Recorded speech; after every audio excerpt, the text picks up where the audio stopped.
بسم اللہ الرحمن الرحیم. قال النبی صلی اللہ علیہ وسلم یسروا ولا تعسروا. ایک حدیث مبارک کے الفاظ ہے.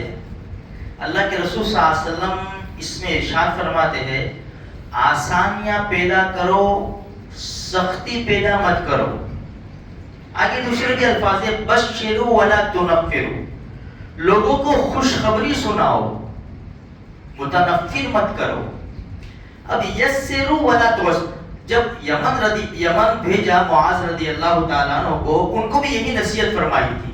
معاذ لوگوں کے لیے آسانیاں پیدا کرنا، سختی پیدا مت کرنا.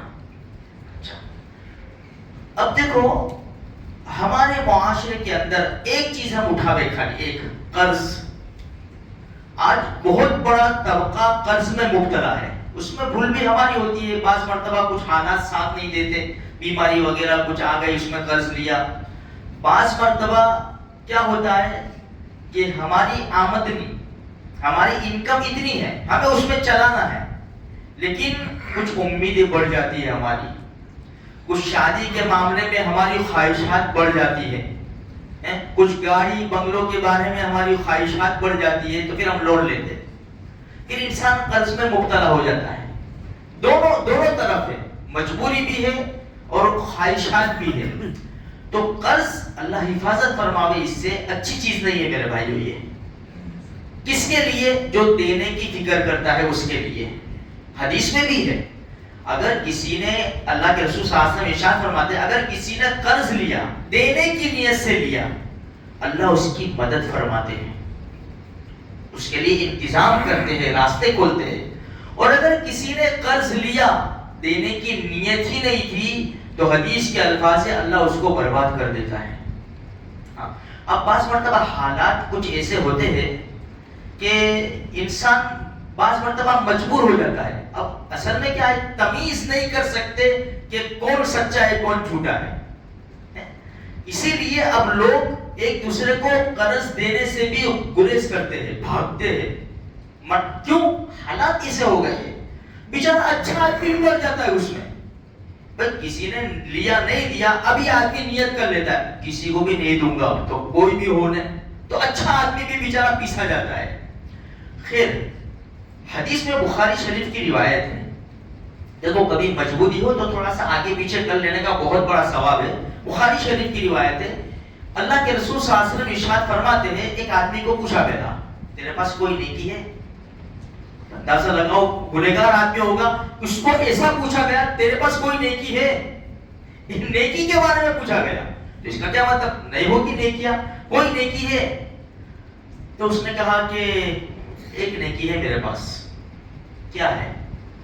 میں جب تجارت کرتا تھا، لوگ میرے پاس سے ادھار لے جاتے تھے، تو میں مالداروں کو مہلت دیتا، مالداروں کو مہلت دے دیتا، اور جو بیچارے مفلس ہو، تنگ دست ہو، جو دے نہیں سکتے تھے، میں ان کو معاف کر دیتا.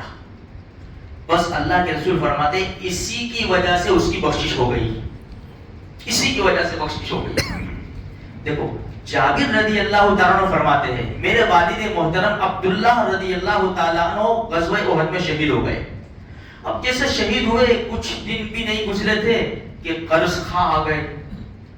میرے والد نے قرض لیا تھا لوگوں سے، اس میں ایک یہودی بھی تھا، 30 وسق اس کا قرض تھا، اور دوسرے لوگ بھی تھے. دونوں الگ الگ حدیث ہے، یہودی کی الگ حدیث ہے، دوسرے لوگوں کی الگ حدیث ہے. تو میں اللہ کے انہوں نے کیا، جابر رضی اللہ عنہ نے فرمایا بھائی میرے والد کی جو یہ باغ میں جو کھجورے ہے، اس کام کرو تم لے لو. انہوں نے دیکھا کہ قرض اتنا ہے، کھجورے اتنی ہیں، تو کہ نہیں بھائی تو ہم کو پورا دے دے. تو جابر رضی اللہ تعالیٰ اللہ کے رسول کے پاس آئے، اللہ کے رسول سے کہا یا رسول اللہ ایسی ایسی حالت ہے. اللہ کے رسول نے ان سے کہا کہ بھائی لے لو، کیا کہ نہیں. تو اللہ کے رسول صلی اللہ علیہ وسلم نے حضرت جابر رضی اللہ تعالیٰ عنہ سے فرمایا کہ ٹھہر جاؤ، ابھی مت دینا کچھ بھی، کل صبح میں تمہارے باغ میں آؤں گا. اللہ کے رسول دوسرے دن صبح باغ میں تشریف لے گئے. جابر رضی اللہ تعالیٰ عنہ کے باغ میں چکر لگایا اور حضرت جابر رضی اللہ تعالیٰ عنہ سے فرمایا جاؤ کھجور توڑو اور سب ادا کر دو، سب کو ادا کر دو. اب اتنا زیادہ قرض تھا، کھجوریں بہت کم تھی. اللہ کے رسول نے جو چکر لگایا باغ کے اندر، اللہ نے ایسی برکت ڈال دی کہ حضرت جابر رضی اللہ تعالیٰ عنہ فرماتے ہیں کہ میں نے سب کا قرض ادا کر دیا.